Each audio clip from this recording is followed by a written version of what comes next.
Bueno, yo primero quería agradecer a la división porque, bueno, se han organizado por niveles y me parece que esto es muy provechoso, ¿no? Que han organizado encuentros para nivel inicial, para primaria, para secundaria. Siempre estamos en contacto con las dificultades que van surgiendo en este contexto. Hacer la presentación oficial de Alfonsina, que es la médica pediatra, por ahí está, muchos nos comunicamos con ella, pero por ahí no le vemos la carita, pero bueno, ahí está Alfonsina, la que responde tantas de nuestras cuestiones. Y Mariana Bustos, que es la licenciada en enfermería, que también está por ahí, a cargo hoy del encuentro. Así que nada, agradecerles, eh, dar inicio a este espacio, que la idea es que también sea un poco interactivo, que puedan ir preguntando y lo que se pueda seguir respondiendo en este encuentro y lo que no quedará para trabajar después. Así que bueno, gracias chicas, gracias Roberto, y empecemos entonces. Bueno, muy buenos días para todos. Vamos a empezar con un pequeño videíto para hacer una introducción, después nos metemos ya de lleno con el tema de COVID y del plan jurisdiccional, ¿sí?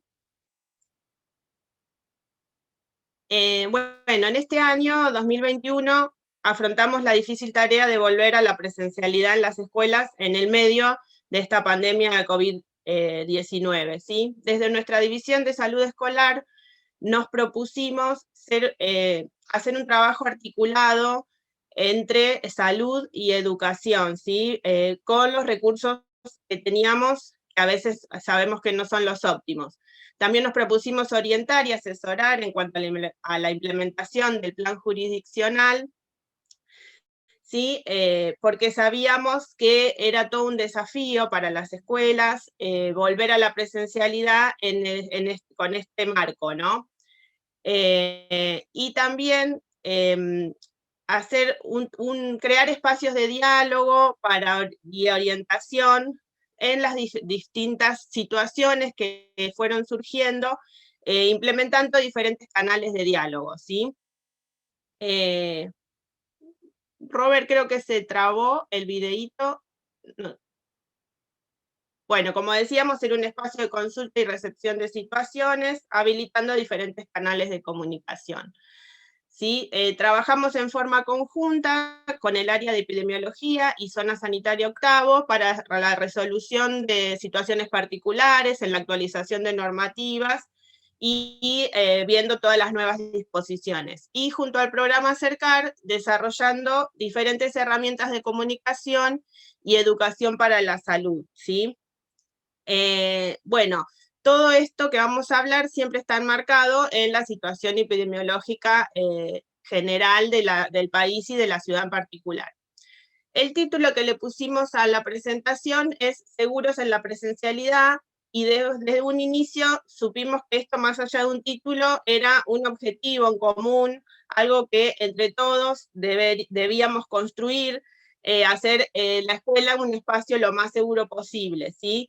Como dice, entre todos construyendo la nueva escuela. La idea es repasar las definiciones del plan jurisdiccional de Provincia de Buenos Aires, que es el marco normativo que tenemos, ¿sí? Sí, Robert, si querés pasar a la...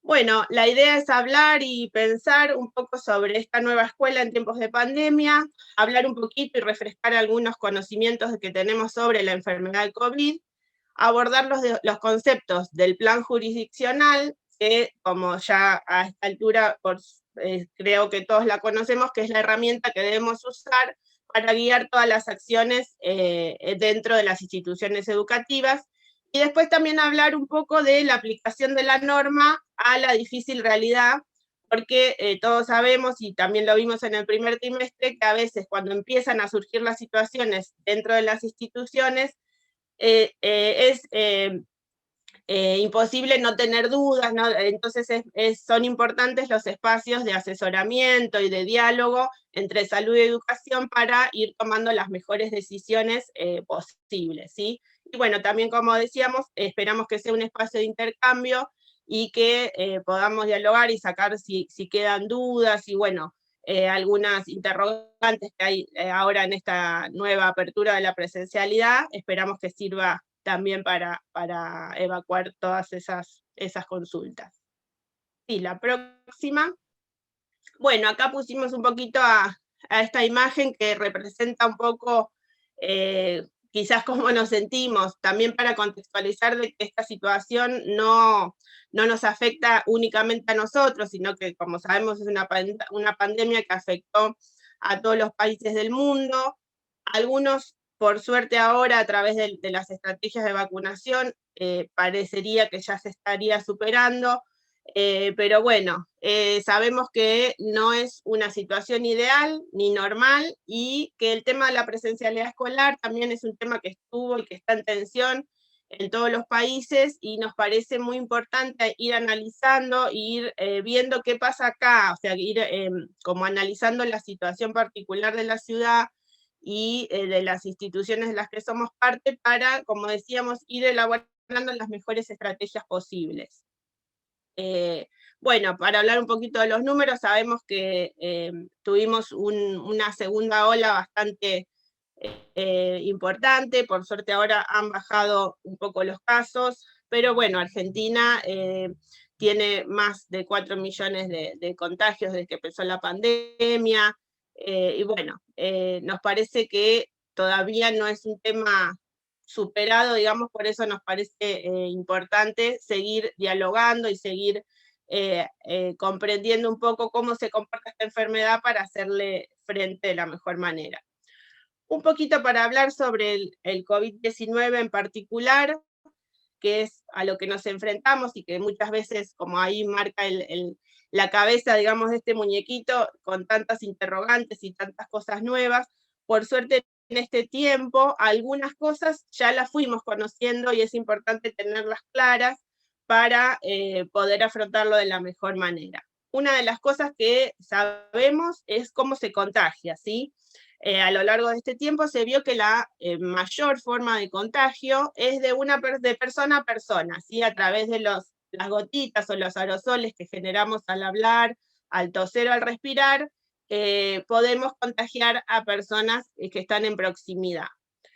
También se hablaba del contagio a través de superficies. Sabemos que eso, con el correr del tiempo, se fue viendo que el contagio de ese modo es muy bajito, y entonces se le da mucha más preponderancia al otro que decíamos, que es de persona a persona, ¿sí? También sabemos que, a pesar de todas las investigaciones y todas las pruebas, por ahora no hay un tratamiento específico para la enfermedad, ¿sí? Hay diferentes abordajes sintomáticos y que a veces en algunos casos funcionan, pero lamentablemente en otros no. O sea, no hay un tratamiento universalizado para la enfermedad. Lo que también fuimos conociendo es que la enfermedad tiene un periodo de incubación, ¿sí? Que generalmente oscila entre 4 o 7 días, pero que puede ser más extenso, se puede extender hasta los 10 o 14 días. Eso es importante saberlo para también entender el porqué de algunas de las medidas de prevención y de aislamiento, ¿sí? Y tenerlo en cuenta, que es en ese periodo de incubación a veces la enfermedad no es detectable, ¿sí? Pero es importante cumplir esas normativas para cortar las cadenas de contagio. Sabemos también que tenemos diferentes formas de diagnóstico, que algunas son por laboratorio a través del análisis PCR o de los antígenos, y también hay a veces que la enfermedad se diagnostica sin necesidad de hacer un estudio, sino que se utiliza un criterio clínico epidemiológico, y también es un diagnóstico válido, ¿sí? Bueno, también sabemos que afecta principalmente el sistema respiratorio, pero que también hay afectación de otros sistemas. Y lo que también sabemos que de la totalidad de las personas que se contagian, hay un porcentaje cercano al 20% que desarrolla una enfermedad de forma moderada grave, y un porcentaje de ellos que que terminan necesitando una atención en una terapia intensiva, ¿sí? Con cuidados especializados.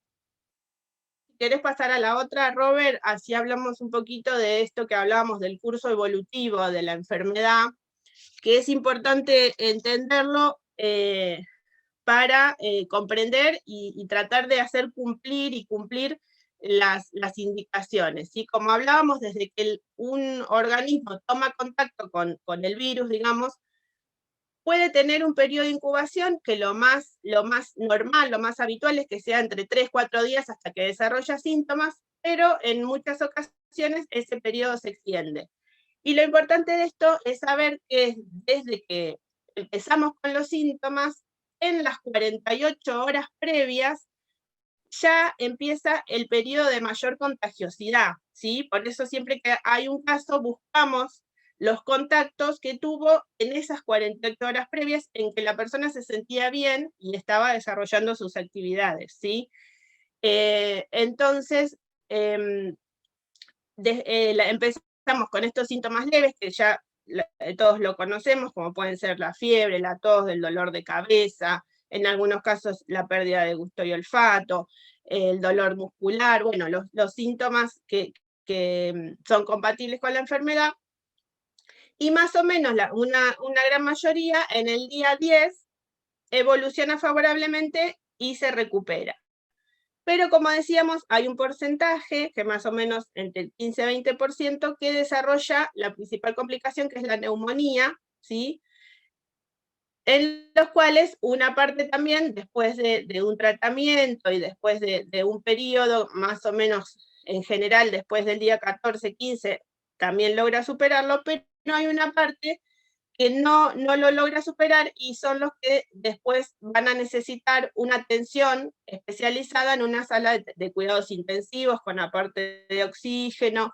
Por eso una de las cosas que vemos en los medios y que se le presta mucha atención es el nivel de saturación, ¿sí? de las salas de cuidados intensivos, porque es como una forma de medir en qué situación estamos, para poder dar respuesta a todas las personas que lleguen a necesitar ese tipo de cuidados.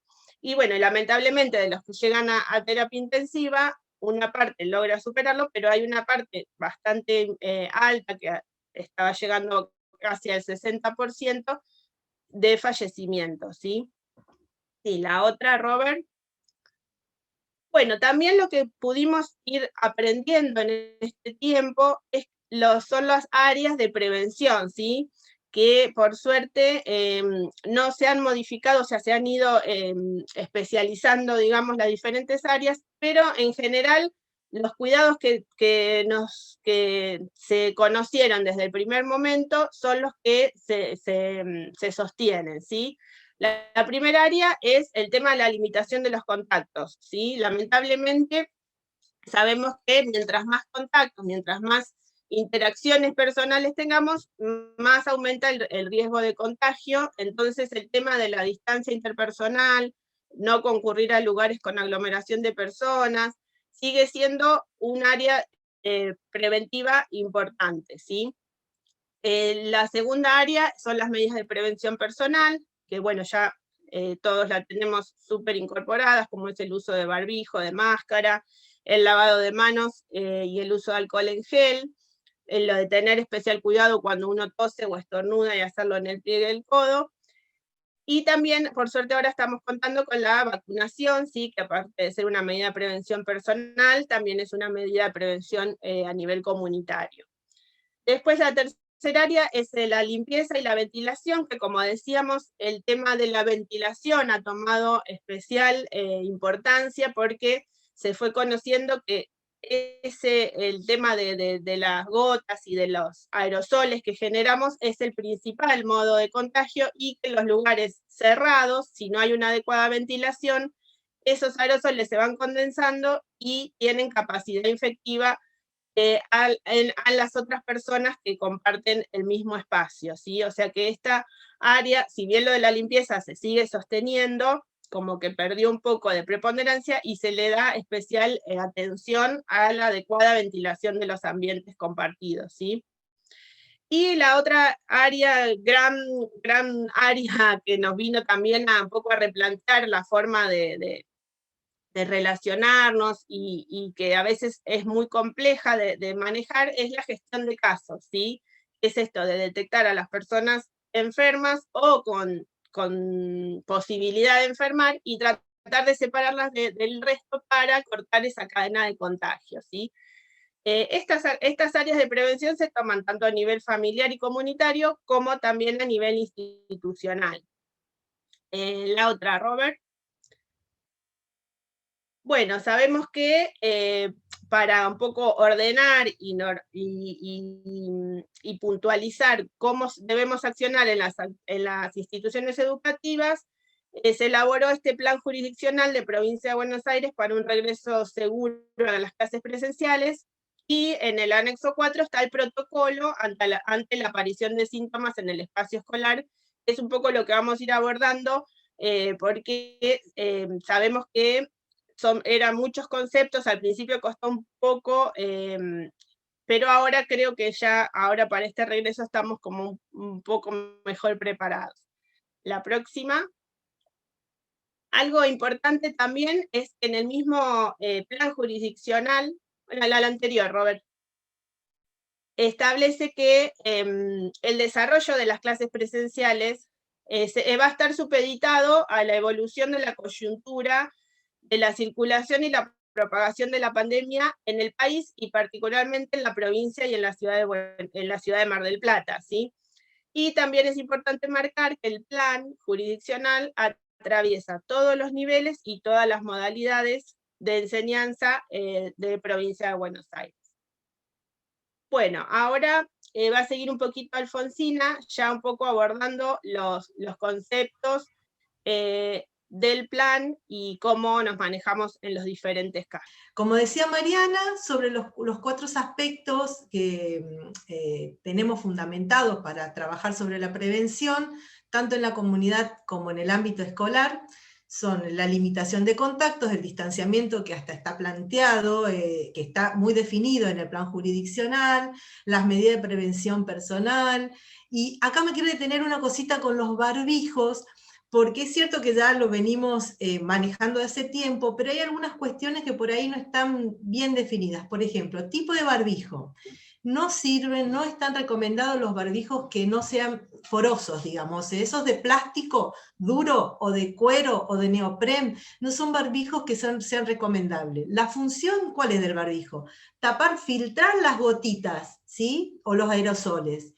Filtrar los aerosoles, pero no el aire que uno respira. Tanto el que yo emito como el que viene de afuera, ¿sí? Entonces, tiene que pasar aire, pero no esas gotitas, ¿sí?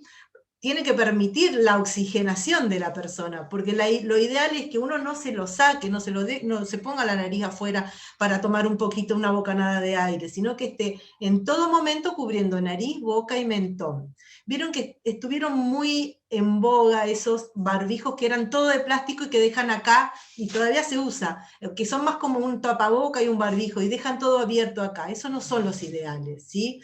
Hay barbijos que son transparentes en la zona de la boca, que son recomendados para las personas hipoacúsicas, pero tienen se fijan en el resto de la cara y tienen una permeabilidad arriba y abajo de la boca, o sea, son específicos, ¿sí? Y esto es claro, es importante definirlo. También el tema de que el barbijo no esté humedecido, porque si está húmedo no filtra bien, que esté limpio, y que en lo posible tenga más de 2 capitas de tela, ¿sí? De telas de algodón, porosas, pero que se sumen en lo posible.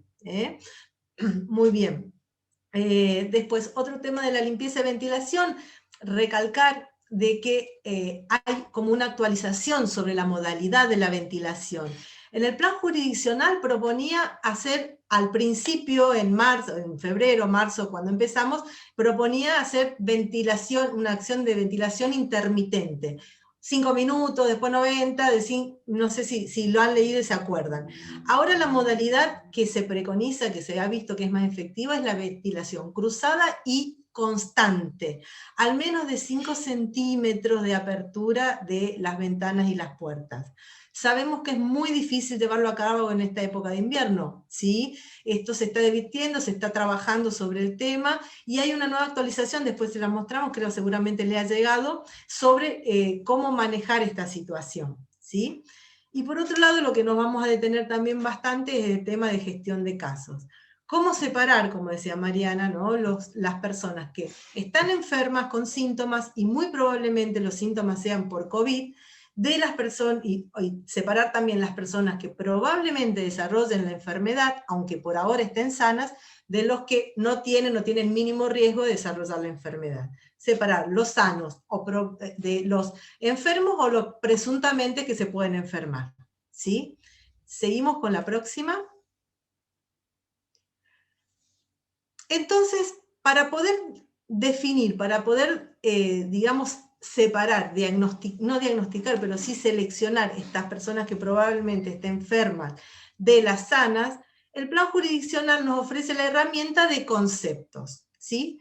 Caso sospechoso, caso confirmado, contactos estrechos son conceptos epidemiológicos, basados en estudios y en probabilidades, ¿no? Son definiciones que nos ayudan ¿a qué? A tomar medidas preventivas lo más pronto posible para cuidar que los sanos no se enfermen en lo posible. ¿Me entienden? Son herramientas, son definiciones que pueden ir variando, como fue en el caso, como en esta situación del caso sospechoso, a medida que la pandemia que se vaya también avanzando y vayamos descubriendo otras cosas. Y además estos conceptos se aplican a situaciones particulares, ¿sí? Por eso a veces hay dudas y muchas dudas, y nos dicen, no, ¿por qué ahora se cambió? No, ¿por qué se usa caso sospechoso de una forma y otros lo usan de otra forma? ¿Qué pasa? Es porque son definiciones operativas que se utilizan en cada circunstancia, en cada ambiente, ¿sí? Por eso tomamos el del plan jurisdiccional, que dice como definición de caso sospechoso a toda persona de cualquier edad, que esta la conocemos, ¿no? Presente 2 o más de los siguientes síntomas, como por ejemplo fiebre de 37,5 más, o sea, recordar que la fiebre tiene que estar constatada para que podamos definirla, no estuvo calentito, se sintió mal, no transpiraba, no, tiene que estar constatada. Después la tos, dolor de garganta, dificultad para respirar, dolor de cuerpo, las diarreas, el vómito, y se ha incluido últimamente como síntoma la rinitis y la congestión nasal, ¿sí? Por otro lado, también se considera como caso sospechoso dentro del plan jurisdiccional la persona que tiene una pérdida repentina de olfato y de gusto, ¿sí? Y además también considera caso sospechoso a toda persona que ha sido contacto estrecho, estuvo muy cerquita de una persona diagnosticada de COVID o con síntomas sospechosos de COVID en los últimos 14 días y empezó con uno o más de los siguientes síntomas. Ojo que acá dice uno, con un síntoma que sería fiebre, tos, dolor de garganta, dificultad respiratoria o pérdida repentina de gusto y olfato, uno considera a esa persona como caso sospechoso, ¿sí? La próxima, a ver. Bien. ¿Qué es caso confirmado? Bueno, todo caso sospechoso, como estuvimos hablando anteriormente, que por evaluación médica lo considera como caso confirmado o por una evaluación, por un estudio de laboratorio, que puede ser una PCR o un antígeno rápido, se da positivo y se considera como caso confirmado, ¿sí? Ven que el plan jurisdiccional no habilita hacer un diagnóstico médico, ¿no? Sino que da un criterio para tomar conducta. El diagnóstico lo da el médico, no es necesario que desde la escuela se diagnostique vos sos confirmado, no, es una definición operativa para tomar medidas preventivas dentro de la institución, ¿sí? Eso ya lo tenemos bastante claro, pero bueno, reafirmarlo, seguimos, la próxima. Y por otro lado, lo que nos trae dolores de cabeza es el tema de la definición y el manejo de los contactos estrechos. Como había dicho Mariana, hay un concepto que tenemos que tenerlo bien en claro. El contacto estrecho es una persona que está sana. Los casos que estuvimos hablando, casos sospechosos, casos confirmados, son personas que tienen síntomas, ¿sí?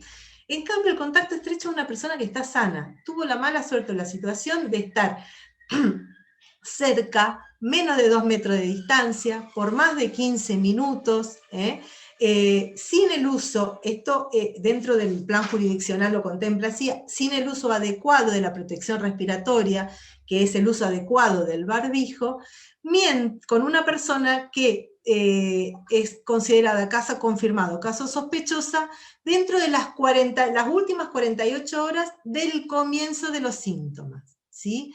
Esto también fue un concepto que se tuvo que aprender, ¿no? Que la persona positiva o sospechosa es contagiosa antes de saber que es positiva o sospechosa, 48 horas antes de que empiece con síntomas. Por eso remarcamos la importancia de detectar los contactos estrechos 48 horas previas al inicio de síntomas. Vieron que la planilla es la planilla Excel que recibimos, hay una columna que dice fecha de inicio de síntomas, porque de ahí determinamos con la última vez que fue a la institución educativa si pasaron 48 horas, 2 días, no contamos 47, 45 horas, no, 2 días para detectar en esos 2 días previos del inicio de síntomas todos los contactos estrechos. Y aislarlo. Porque ¿para qué lo vamos a detectar? Para implementar un aislamiento, que esta persona que está sana ahora vaya a la casa, se quede en la casa el tiempo indicado, 14 días, y evaluar si comienza con algún síntoma que indica un contagio. Si comienza con algún síntoma dentro de la casa, hemos cortado la diseminación. Si comienza con los síntomas estando en actividad laboral, tenemos otros posibles contagiados, ¿sí? Pasamos a la próxima. Bien, y como les decía de que todo esto son conceptos que tienen que estar mirados dentro de un contexto, el plan jurisdiccional también define qué hacer cuando hay un caso sospechoso confirmado en relación al grupo de estudiantes. Estos conceptos en especial en el nivel secundario ha sido muy cuestionado por el gran impacto que implica en la modalidad, o sea, en la funcionalidad de la escuela, ¿sí? ¿Por qué? Porque cuando hay un docente sospechoso confirmado, se deben aislar por 14 días todos los alumnos, todas las burbujas en cuales el docente, el profesor haya impartido clases hasta 48 horas previa al inicio de síntomas, ¿sí? Y cuando la circunstancia se da en un estudiante que es sospechoso o positivo, se debe aislar todos los docentes que impartieron clase 48 horas previas al inicio de síntomas del alumno, ¿sí? Por 14 días, ¿sí? No hace falta decir el impacto que ha tenido en el funcionamiento. Pero este es el concepto que se definió desde principio de año y todavía no se ha modificado en ninguno de los niveles, inclusive en los niveles de formación profesional, que ha levantado mucho la vara para implementar medidas de prevención, y que nosotros realmente pensábamos que a medida que esto se iba transcurriendo, nos íbamos mejorando en la aplicación de las normas, íbamos teniendo resultados de cómo se aplicaba la norma y los niveles de contagio. Pensamos que por ahí este tipo de conceptos se iba a flexibilizar, pero nos encontró el tercer pico de la pandemia, segundo pico, y que verdaderamente no dio espacio a ninguna flexibilidad por ahora, ¿sí? Después lo podemos charlar mejor, ¿sí? O sea, y un tema importante es que más allá que el docente utilice correctamente las medidas de protección, eso no se considera como un atenuante, ¿sí? Si el docente es positivo, se aísla en todo el grupo, por más que el docente, inclusive los de educación física, que hayan trabajado al aire libre, con distanciamiento, inclusive en esas circunstancias, también se implementa por ahora el aislamiento de todas las burbujas donde impartió clase. Seguimos. Y bueno, y por otro lado, el concepto que habíamos hablado de contacto estrecho inicialmente, sí se aplica para el trabajador y trabajadora de la educación, o sea, entre adultos. Entre adultos sí se considera como una exclusión, o sea, como una verdadera protección, el uso adecuado del barbijo en todo momento de la posibilidad del contacto. O sea, si auxiliar con auxiliar, una de las auxiliares es positiva para evaluar si los otros, el resto, son contactos estrechos, tenemos que pensar si estuvo menos de 2 metros, más de 15 minutos, y no usó adecuadamente el uso de protección respiratoria, ¿sí? Esto a veces es bastante complicado, porque la primera respuesta que da, sí, me usé en todo momento el barbijo, me cuidé, pero después indagando, preguntando mejor, y no, nos juntamos un ratito, me bajé el barbijo para tomar un café, ella estaba tomando mate a 1 metro más o menos, entonces ahí no podemos asegurarnos de que el uso fue adecuado de la protección respiratoria.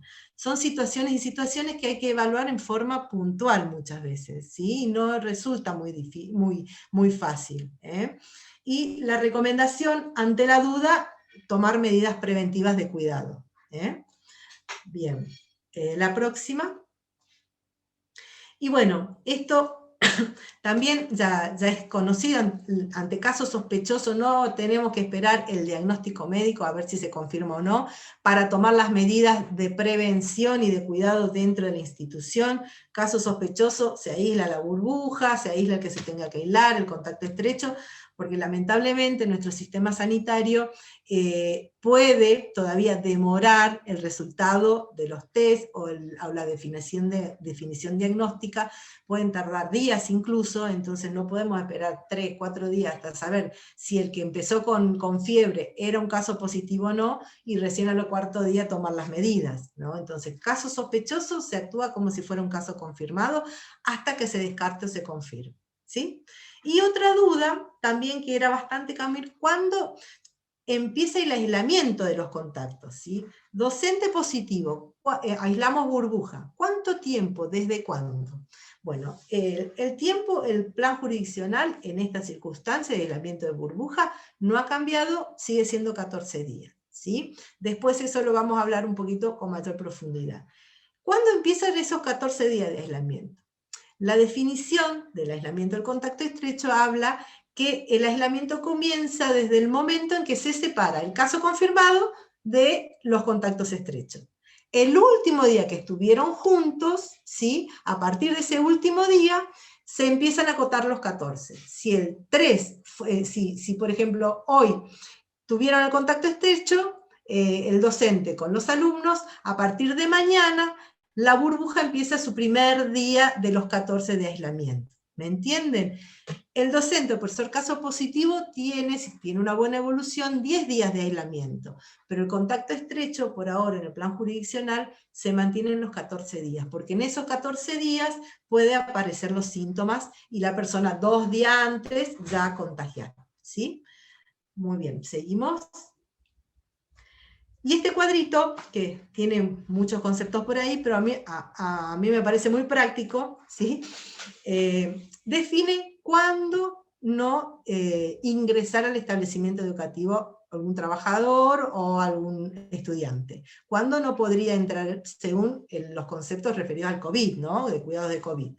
Por un lado, los que son casos confirmados o sospechosos de COVID. El sospechoso hasta que se defina. Y el confirmado, sabemos que son 10 días de aislamiento si tiene una buena evolución, obviamente. Y si al 10.º día sigue con fiebre, con mucha dificultad respiratoria, no puede volver. Requiere una alta médica. Y eso sí, todos requieren una alta médica para reiniciar las actividades habituales, laborales o pedagógicas, ¿sí? Así que si hay alguna cosa que haya que remarcar, levanten la mano, ¿sí?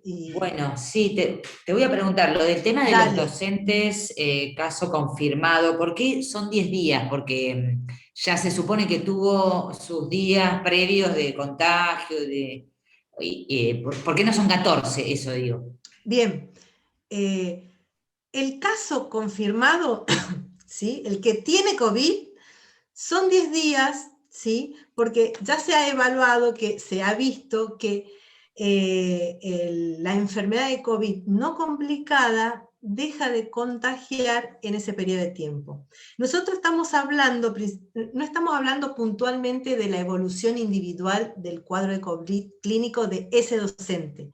Estamos hablando el momento que se puede reintegrar, además de tener una buena evolución clínica, la persona que ha padecido COVID y deja de contagiar. Lo que llamamos alta epidemiológica, ¿Me entienden? O sea, la mirada epidemiológica no es la mirada clínica individual de cada paciente. ¿Sí? Eso lo hace el clínico, el pediatra. La mirada epidemiológica es más bien comunitaria. Cuando separar los que contagian de los que no contagian, de los que están sanos. ¿Me entienden? Ese es el primer punto. Esa es la primera diferencia. Por eso, el que cursó COVID, la enfermedad de COVID, sabemos que con 10 días, con buena evolución clínica, los 3 últimos días sin fiebre, sin dificultad respiratoria, está sano, digamos, está recuperado y además no contagia al 10º día. Por eso se le da el alta y puede reincorporarse a la actividad. ¿Sí? ¿Por qué 14 días, como decía Mariana? Que después por ahí ya lo va a retomar en otra diapo que explica un poco mejor eso.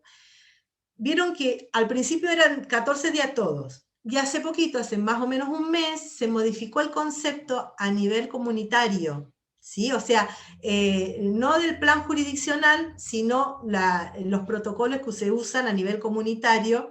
Se aceptó, como en otras partes del país, la cuarentena acortada a 10 días, ¿sí? Para el contacto estrecho, para el sano que estuvo en contacto, no para el enfermo, ¿sí?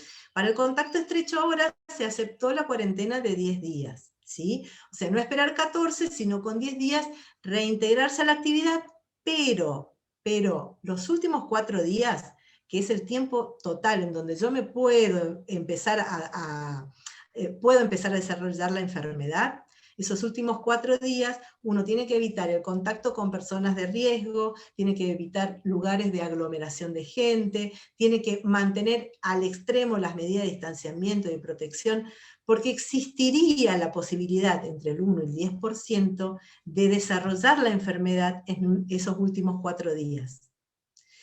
¿Me entienden? Estamos hablando del contacto estrecho que estuvo cerca de un positivo y tenemos que aislarlo porque no sabemos si se contagió o no. Se aíslan 14 días según el plan jurisdiccional. Y a nivel comunitario, para otras actividades fuera de la escuela, van a ver que los clínicos habilitan 10 días de aislamiento, que es la cuarentena cortada, pero con esos 4 días de mucho cuidado. ¿Por qué? Porque está bien, lo más probable es que desarrollen la enfermedad si te contagiaste en los 10 primeros días, pero existe una posibilidad en el resto de los 4 que aparezca la enfermedad, ¿sí? Entonces uno tiene que mantener cuidado, pero para volver a la institución educativa, el plan jurisdiccional determina que se cumplan los 14 días para que cuando uno vuelva no tenga riesgo de desarrollar la enfermedad dentro de la escuela. No sé si quedó claro. Después igualmente lo vamos a retomar.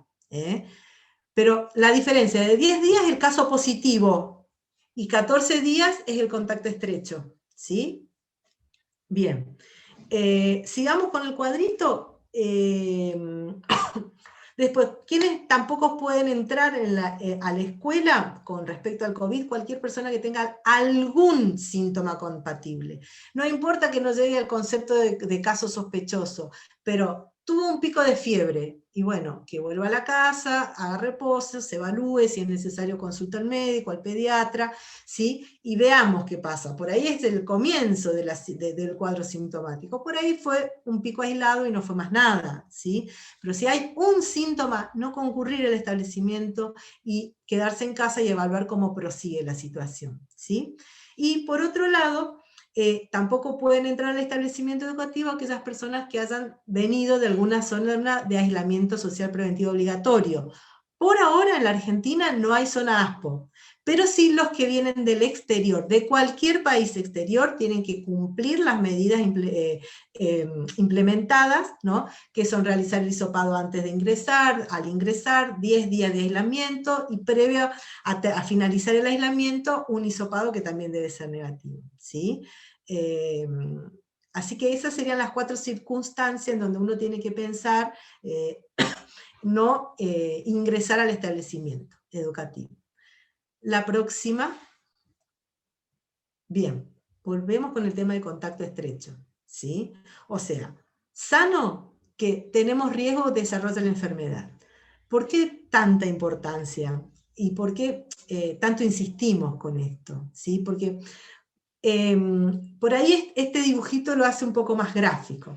Tenemos una persona que empieza con síntomas de COVID, es diagnosticada con COVID, se indica aislamiento por 10 días. Pero tenemos que ver quiénes fueron sus contactos estrechos, ¿no?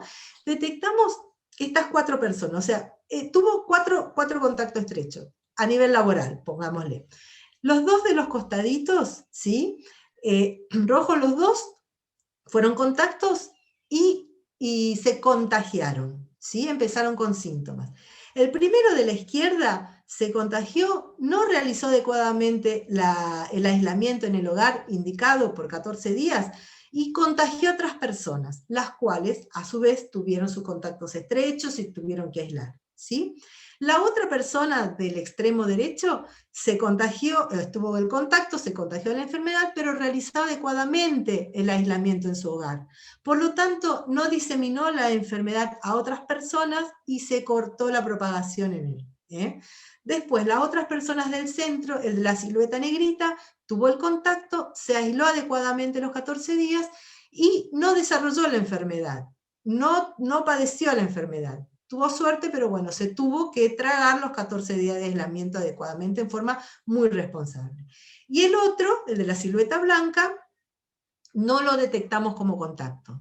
No nos dimos cuenta, no lo manifestó el paciente, no se dio cuenta, y no sabemos si se contagió, si al desarrollar la enfermedad lo contagió en otras personas, ¿sí? No lo pudimos detectar ni indicar el aislamiento. Esas son las situaciones que debemos tratar de evitar. Porque si esa persona sigue yendo, por ejemplo, al establecimiento educativo, probablemente siga contagiando dentro del establecimiento educativo. Bien, es un trabajo arduo. ¿Sí? ¿Seguimos? Bien. Y ahora sigue Mariana para que... Sí, un poco siguiendo este tema del aislamiento de contactos, una dificultad y una pregunta también que surgían a través de los mails, a través de las diferentes situaciones, es qué pasaba cuando son contactos estrechos que conviven en la misma casa, ¿sí? Porque sabemos que los contactos empiezan su cuarentena, digamos, su aislamiento, desde el último contacto con el caso, ¿sí? Ya sea el caso sospechoso o el caso confirmado.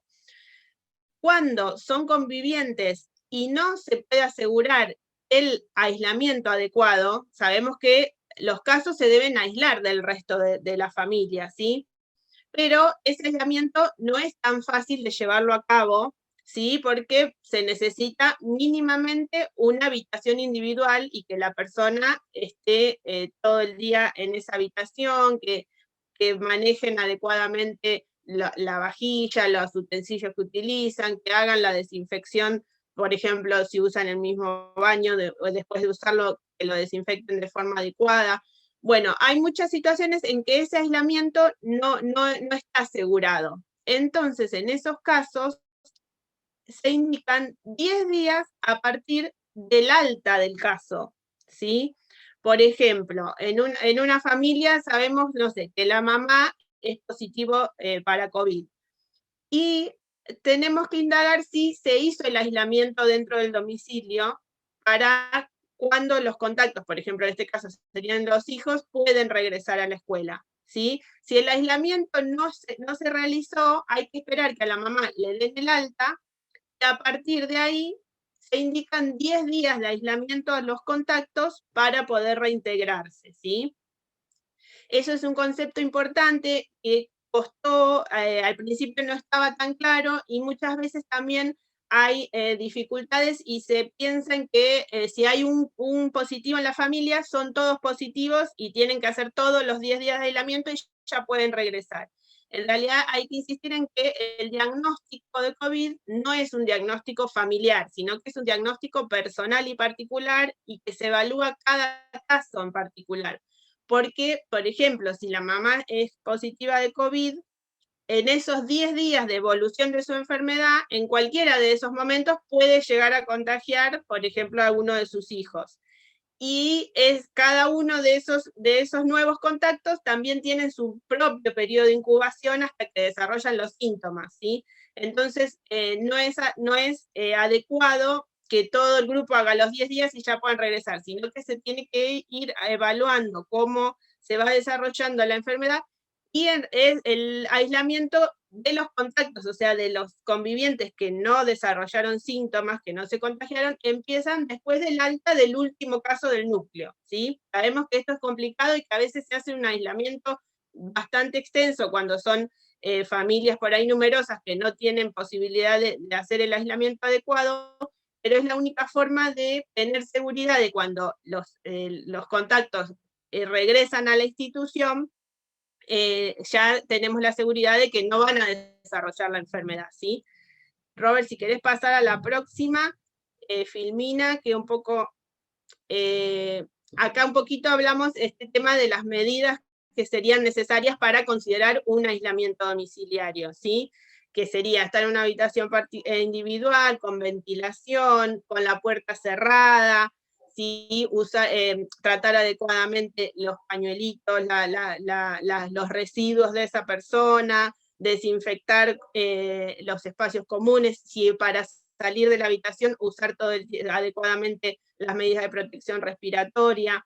O sea, no es imposible, hay personas y familias que lo hacen de manera adecuada, pero hay muchas personas y muchas familias que no lo pueden realizar en sus domicilios, entonces lo que se indica son los 10 días luego del alta de los casos, ¿sí? La próxima, Robert.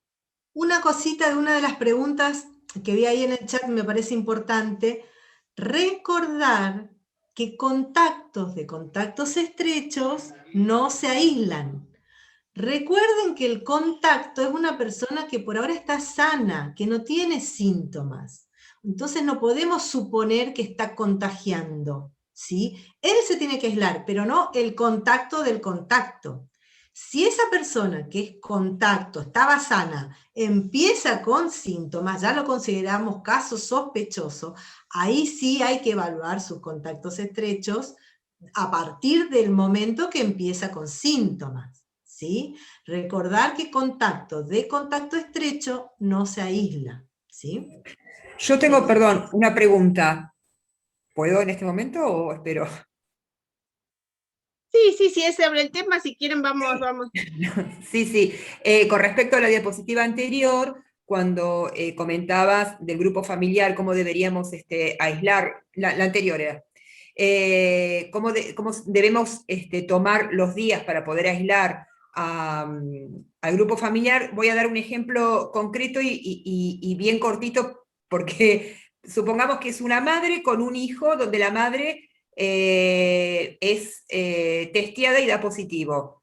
Ese chico está aislado por contacto estrecho, nosotros lo aislamos por contacto estrecho, ¿verdad?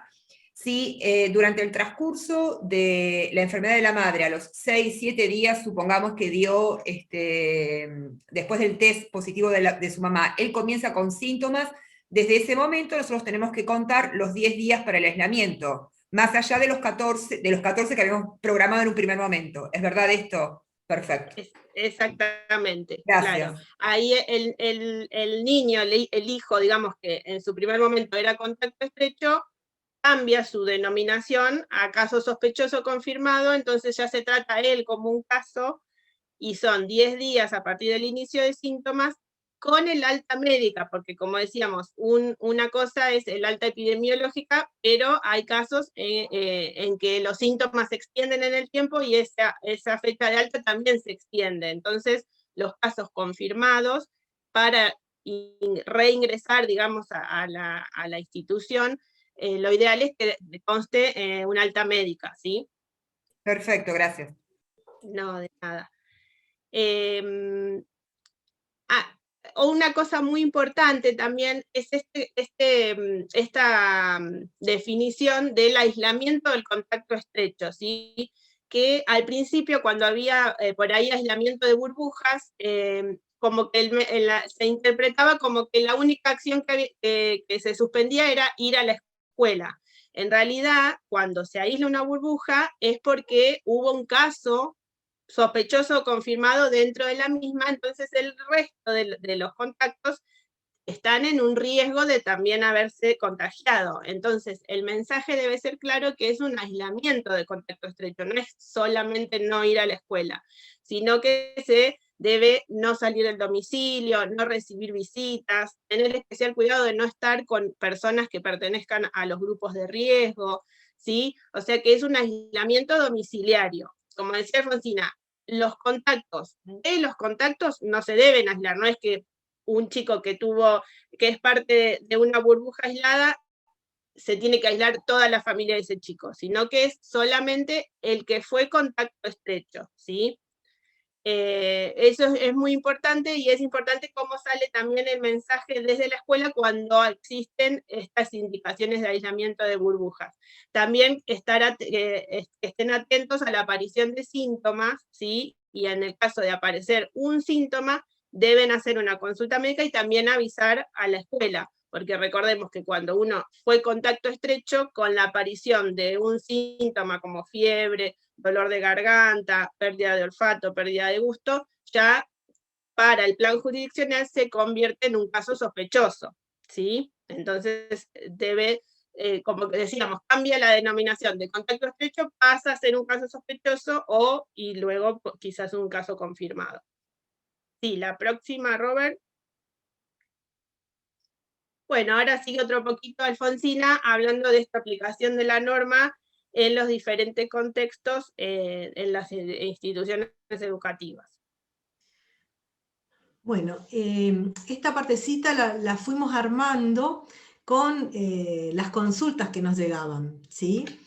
Así que la próxima.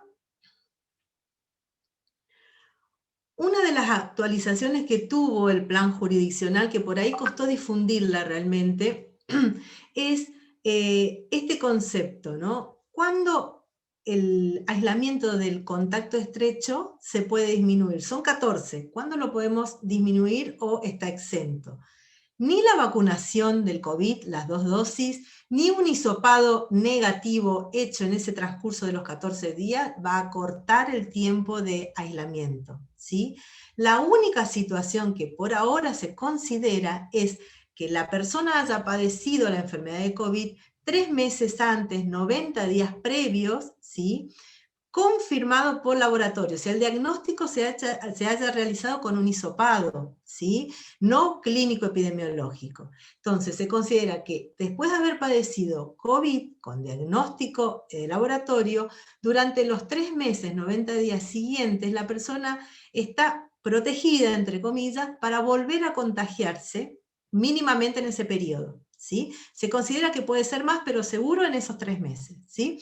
Entonces, si un profesor tuvo hace un mes COVID, diagnosticado por PCR, salió del cuadro, se reincorporó y justo dio clase en una burbuja donde un alumno es positivo, ese profesor, al ver transcurrido menos de 3 meses, no, está exento a realizar la cuarentena.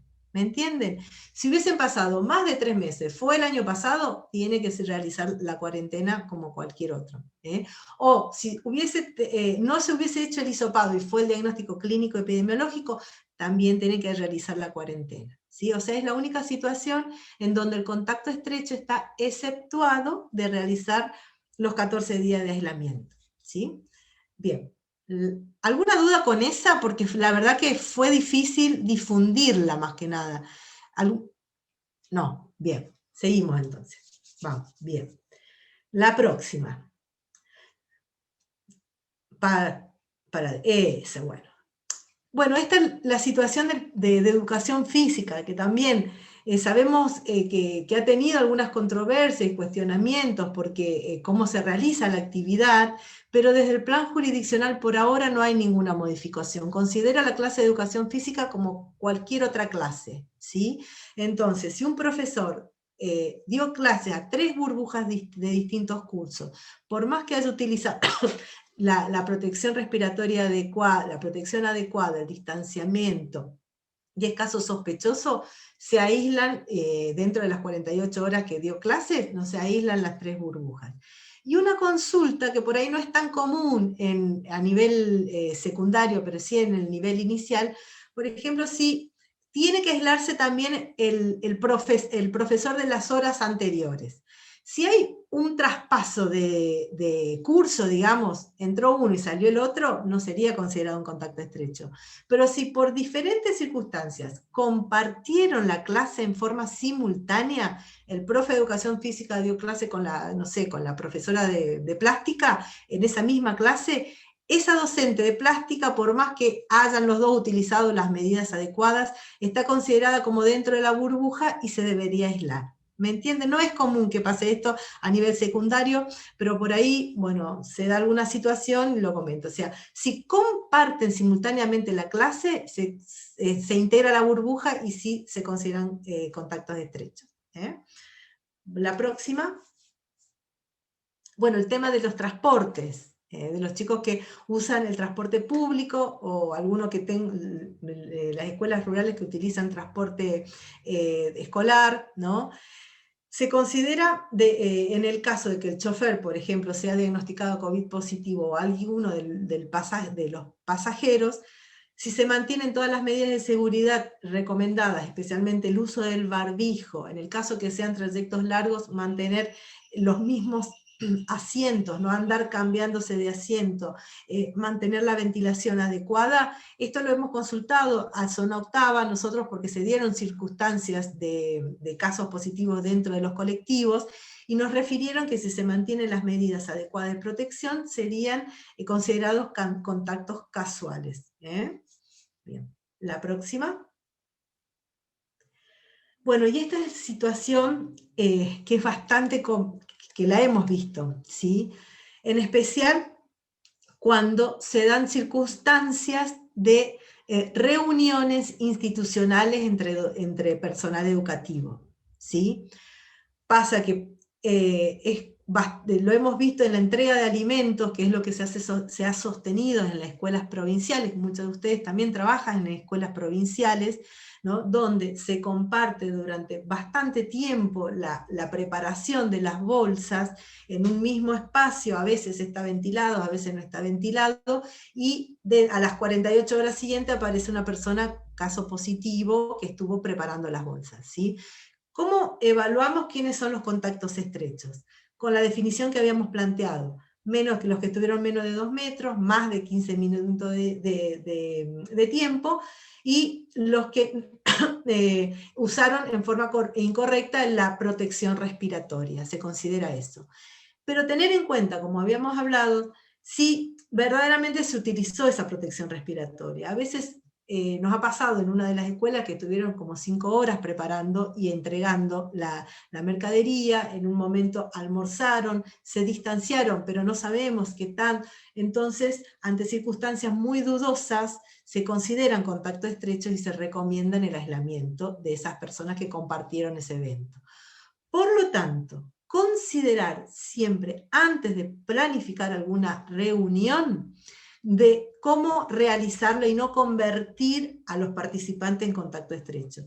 El tema de la ventilación, ¿sí? El tema del distanciamiento, el tema del uso del barbijo, si se comparte algún aperitivo que sea fuera o que no se comparta en lo posible, ¿sí?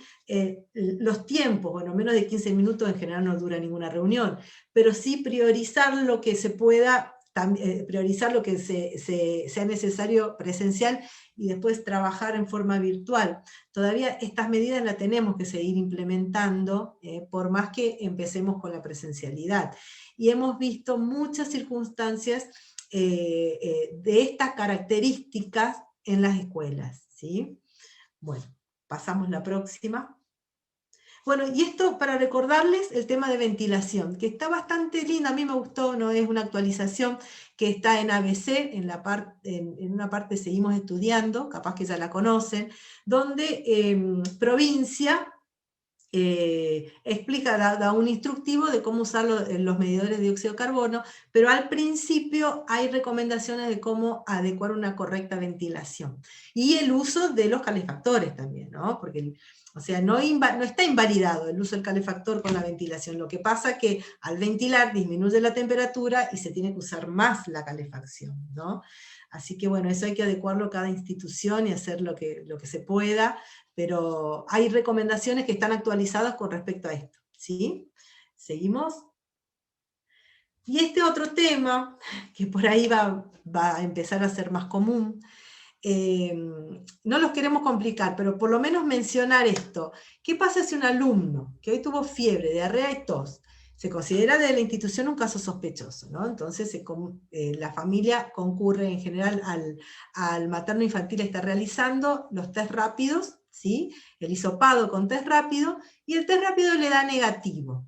El test rápido, o sea, la detección de antígeno, cuando es negativo en una persona que tiene síntomas, que es caso sospechoso, no descarta la posibilidad de la enfermedad, ¿sí? O sea, este alumno sigue siendo caso sospechoso, se indica una nueva evaluación en 48, 72 horas, una evaluación clínica para determinar si es necesario hacer otro estudio, una PCR, o se puede descartar la enfermedad, ¿sí? O sea, casos sospechosos y con síntomas. Se hizo un test rápido y le dio negativo, sigue siendo caso sospechoso hasta que en 48, 72 horas se define el diagnóstico. Si aislamos burbuja, tenemos que esperar hasta la evaluación de 48, 72 horas, ¿sí? Esto por ahí puede generar dudas, pero bueno, ténganlo en cuenta y cualquier cosita después nos consultan por el mail. ¿Seguimos? Bueno, y implementamos de la división, tratamos de implementar desde la división, como sabemos que hay circunstancias, situaciones muy complejas, donde el acceso a la salud de los estudiantes está muy dificultosa, ya no sé cómo definirla, pero de antes de la pandemia y profundizada en este momento. Y hay situaciones que, por no tener una definición médica, una mirada clínica, ¿no?, se arrastran, y se arrastran, y también arrastran medidas que se tomaron en la institución. Por ejemplo, el aislamiento de una burbuja ante un alumno caso sospechoso. No pudo concurrir al médico, no le dieron ningún certificado, seguimos con el aislamiento de la burbuja por día y día, no sabemos qué hacer, lo levantamos, ¿no? El alumno está bárbaro, eso pasó, no tiene nada, pero no tenemos una definición médica. ¿Qué hacemos? ¿Levantamos la burbuja? Bueno, entonces, ante esas circunstancias, donde no implica el seguimiento del caso puntual, el chico enfermo con fiebre, no es esa situación, sino un tema de la institución para definir unas conductas que se tomaron y todavía no tienen una resolución, implementamos esta consulta una teleconsulta pediátrica. O sea, la institución, no la familia, se comunica con nosotros a través del mail, nos pone consulta para teleconsulta o para telemedicina. Acá está detallado, igual después lo vamos a mandar por mail, ¿no? La modalidad. Nos ponen un breve resumen de la situación. Por supuesto se habla primero a la familia si está dispuesta a esta modalidad de consulta pediátrica telefónica. Nos ponen los datos, en especial el teléfono, nosotros hacemos la devolución a la institución de cuándo más o menos sería llamada, sería producida la teleconsulta. Un pediatra de la división se comunica, nos comunicamos con la familia, hacemos una evaluación telefónica, todo lo que se decida en esa evaluación, lo que se determine, se carga en la historia clínica del GIS del paciente, ¿sí? Y a la escuela hacemos una devolución por mail también, solamente refiriendo la conducta indicada a tomar en la institución. O sea, no vamos a dar el diagnóstico del chico, porque eso es información confidencial, queda en la historia clínica, pero sí vamos a dar la recomendación a implementar sobre las medidas en la institución. ¿Me entienden? Más que nada para agilizar estas situaciones que quedaban trabadas, que no ameritan ir a una consulta presencial a la sala, que por ahí no va a conseguir el turno porque el chico ya pasó la situación, ya está bien, pero quedó trabada la definición y cómo proseguir con las medidas implementadas en la institución. Después cualquier cosita, hablamos bien de este tema, de esta acción. Sí, pasa nomás. Y otro tema, que lo estábamos hablando con la supervisora, con Laura, ¿no?, de la preocupación, y eso la verdad que nos alienta, nos alegra mucho que la preocupación de las escuelas no sea solamente el COVID, sino una mirada de la salud integral, ¿no?, en él y el adolescente. Bueno, también empezar a trabajar sobre eso, ¿no? No agotar todo en COVID. No sabemos con qué esto es personal, no sabemos cómo nos vamos a encontrar, qué situaciones nuevas, no sabemos qué recursos realmente tenemos, ¿sí? Así que vamos a tener que construir no solamente una escuela segura, sino una comunidad más segura para los adolescentes, ¿no? Cuidada. Así que bueno, la próxima, lo que podemos ir ofreciendo, sugiriendo, por un lado, ustedes conocen el consultorio amigo del adolescente, que es el consultorio municipal, la atención se mantiene, sé que hace poquito volvieron a reintegrarse algunos pediatras, o sea, ellos estaban dando turno para los controles de salud, por supuesto que cada vez eran más diferidos, porque realmente no tenían recurso humano, ahora de a poquito eso se está reintegrando. Igualmente, la línea de WhatsApp y telefónica se mantuvo durante toda la pandemia, pueden comunicarse, van a tener algún asesoramiento de alguna forma, ¿sí? Por otro lado, está ahí abajo el sitio de la municipalidad, que hay un recurso que es relativamente nuevo, por ahí lo conocen, es el mapa de la ciudad, donde uno ingresa y puede colocar el domicilio donde va a referenciar el CAPS que le corresponde a esa persona, según el domicilio, ¿sí? Porque una de las situaciones también que se plantea es no saber a qué CAPS le corresponde para hacer una consulta según el domicilio, que a veces cambian, las cuadrículas cambian de domicilio, y genera también dilaciones, demoras en poder concurrir a la atención, por un lado. La próxima,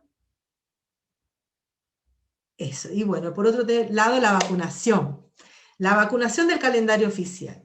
Mariana está trabajando mucho en eso, también Roberto con el Acercar están trabajando mucho con el tema de vacunas, porque es realmente una situación preocupante, las caídas del calendario de las dosis, del calendario de vacunación, en especial en la franja etaria de los 11 años, ¿sí? O sea, de los adolescentes que están en las escuelas secundarias.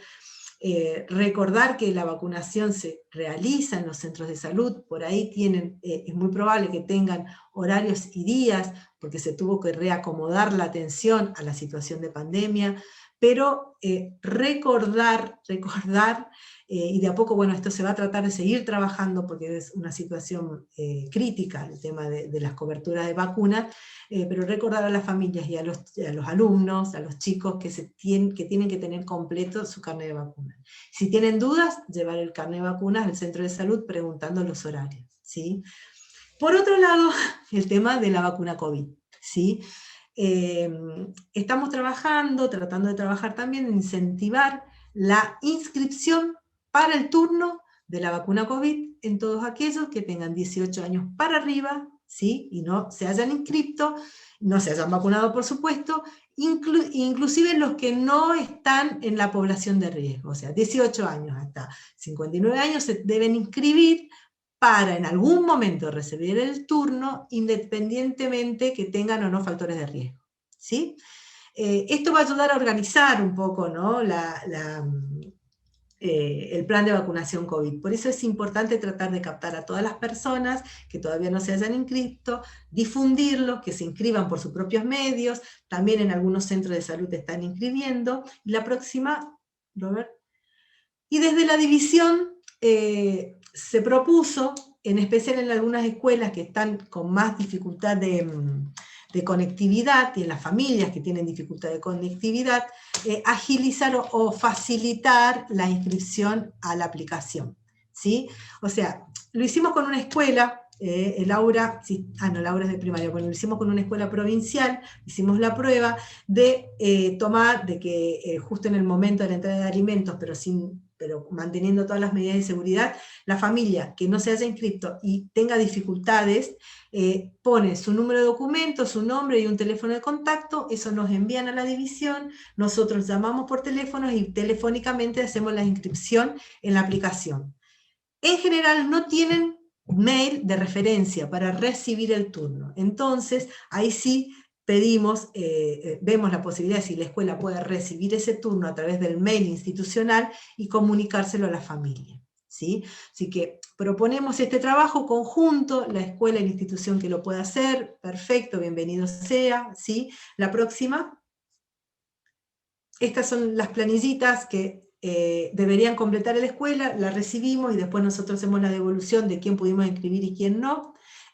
Así que cualquier cosa de la escuela que quiera participar en esto, nos manda un mail, en el mail nuestro, y vamos a dar los detalles más específicos.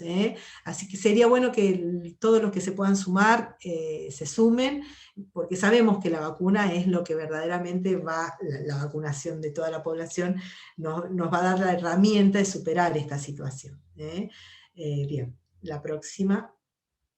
Y bueno, ya terminando, este modelo del queso suizo, que es muy interesante, que nos muestra, por un lado, de que no es una de las medidas únicas que nos van a permitir superar esta situación con respecto al COVID, sino la sumatoria de medidas personales, comunitarias, políticas, nos va a permitir a todos como comunidad superar esta situación, pero también pensar que vamos a tener que hacer muchísimas también acciones sumadas para promover la salud integral de las y los adolescentes, ¿sí? Que es un gran desafío, pero creo que tenemos esta herramienta que se ha construido, que se ha consolidado, y tenemos que seguir haciéndola crecer, este trabajo en conjunto de salud y educación. Quiero agradecer, ya terminando esta parte, agradecer profundamente el trabajo, en especial de los referentes de salud, de los directivos, de todos los que se comprometieron en esto, que ha sido una tarea nueva, novedosa, importantísimo, y ha permitido volver la presencialidad, aunque tuvimos este impasse, y volver a retornarla, ¿sí? Quiero agradecerla profundamente porque, verdad, hemos aprendido entre todos. Nosotros estamos en un espacio virtual desde una oficina, pero son ustedes los que están en el terreno y los que nos enseñan y los que nos dicen lo que está pasando realmente en las comunidades. Bueno, yo termino acá. Muchísimas gracias. Espero no haberlos cansado, y escuchamos entonces las preguntas, las dudas. Yo creo que tenemos dos diferentes grupos, ¿no? Grupos que quieren ir, que lo necesitan estar con sus compañeros, poder tener contacto, por más que no sea con el profesor, poder tener la explicación que por ahí le complicaba a nivel virtual porque o no tenían los medios o la conectividad era mala. Y después tenemos otro grupo que tiene miedo, ¿no? Que tiene miedo al contagio, a esto de que vienen los fríos y que tienen que estar, ¿no?, con toda la ventilación constante. Entonces es como que están divididos. Veremos ahora la semana que viene que nos demuestra, ¿no?, esta vuelta. Voy a hacer una consulta con el tema de educación física, ¿no? Ellos están en clase libre. El tema del tapaboca es obligatorio, o ellos por hacer una actividad física pueden sacárselo. Eso pregunto para saber. Es un tema el tapaboca en la actividad física, porque cuando sabemos que es difícil, y según el protocolo, ¿no?, si se mantiene el distanciamiento, o sea, de que cuanto uno más exhala, y más en la actividad física, más riesgo hay de eliminar de las gotitas de fluido y de eliminar, y de que esas gotitas viajen más, ¿sí? Entonces lo que se recomienda es que se aumente el distanciamiento, entre 4 o 5 metros entre cada uno de los chicos, ¿sí? Realmente hay varios aspectos que hay que replantear, personalmente creo, sobre las indicaciones que se dio dentro del plan jurisdiccional. Lo ideal es poder replantearlas con fundamentos, con datos, ¿sí?, que estamos tratando de trabajar eso, pero, o sea, que esto no sea una imposición. Empezamos así, pero vamos viendo cuáles son los recursos más adecuados. Como corolario, hemos visto, no dentro de instituciones educativas, sino deportivas, situaciones de contagio en equipos, ¿sí? O sea que existen. Entonces es importante el cuidado, el distanciamiento, ¿no? Pero el plan jurisdiccional habilita mientras estén bien separaditos, y a medida que se vayan acercando y bajando la actividad se ponen el tapaboca. El docente sí tiene que mantener el tapaboca, la máscara por ahora, pero educación física vieron que se implementó más tarde, el protocolo tardó en llegar, ¿sí? Y es un elemento porque además en secundaria tienen profesores, pero imagínense también en inicial y en primaria, el profesor de educación física que da en un día a 4 o 5, como les pasa a ustedes, ¿no? A 4 o 5 burbujas, empieza siendo positivo, se aíslan como 6, 7 burbujas de una, 14 días. ¿Cómo le pasa al nivel secundario? Son situaciones que, bueno, que hay que, por ahí sería lo ideal, poder afinar esas recomendaciones. Bueno, hay que trabajarlo entre todos, no va a ser fácil esas adecuaciones, pero son necesarias, Perfecto. Bueno, chicas, yo y Roberto les agradezco. Evidentemente no todos volvieron porque quedamos como que ya nos habíamos saludado en el Zoom anterior. Tenemos una actividad en breves minutos, así que les agradezco muchísimo, muchísimo la participación. Siempre están, se los dijimos el otro día en la reunión, trabajan 24 horas, y es cierto que este puente que se inició y que sostenemos desde los dos lados es muy importante, sobre todo para nuestras comunidades. Así que nada más que agradecerles, y a la gente participante, a los referentes de las instituciones, un gracias enorme, y saben que el canal de comunicación está siempre abierto, por suerte, y gracias a esto creo que entre todos estamos poniendo el hombro y estamos haciendo que esto tenga una lucecita al final del camino, ¿sí? Así que gracias, que tengan buena mañana. Y Edith, te veo que estás levantando la mano. Sí, una consulta, porque yo soy representante no solamente en MUNI, sino también trabajo en una escuela técnica. Con Alfonsina hemos tenido mucha comunicación, que le agradezco muchísimo. Excelente. Y quería saber, este Power, ¿lo van a mandar a las instituciones? Porque yo soy representante y nunca he recibido información, tengo que esperar que tratar de conseguirlo por la escuela, porque el Power último está muy interesante. Iba tomando nota, pero muchas cosas se pierden. Entonces, quería saber si lo van a mandar o de qué manera va a llegar. Ya lo tiene Paola en su teléfono. Ya lo tengo. Sí, ahora después lo coordinamos con Laura, si se los hacemos llegar. Hola Edith, ¿cómo estás? ¿Cómo estás, Edith? ¿Cómo estás? Entre paréntesis, nosotros este tipo de Zoom los hacemos realmente a demanda, ¿sí? O sea, las instituciones municipales, primero hicimos el Zoom con los inspectores y se fueron planteando así. Realmente creemos que lo mejor es que sea demanda, por eso por ahí en provincia todavía no fuimos. ¿Por qué? Porque es mejor que sea por pedido antes que bajado de línea, ¿no? Por eso, no hay ningún problema. Te digo, porque hay muchas cosas que van surgiendo y las dudas... Estamos abiertos dentro de las posibilidades que tengamos de programación, de seguir haciendo estos encuentros, o con el que lo solicite, ¿no? Pero como les decía, esta modalidad la estamos tratando de implementar que sea demanda, porque tiene más riqueza, me parece, ¿no? No, yo les agradezco porque, bueno, esto también suma mucho, y bueno, con todos los casos como van saliendo, cada caso es diferente, entonces uno tiene que estar siempre alerta, y bueno, este espacio de compartir con ustedes es buenísimo, y yo se los agradezco, ¿no? Porque hay cosas también que han surgido, que nos ha pasado, y bueno, viene muy bien, ¿no? La información para ahora. Gracias, Bueno, si llega a ir a la escuela, el Power, bueno, yo ya doy las gracias desde acá, como representante. Gracias. Ahí en el chat los compañeros están también agradeciendo y poniendo que muy linda la exposición, muy clara, y bueno, adhiero 100% a esos comentarios. Que tengan buena mañana, nos vemos prontito. Gracias.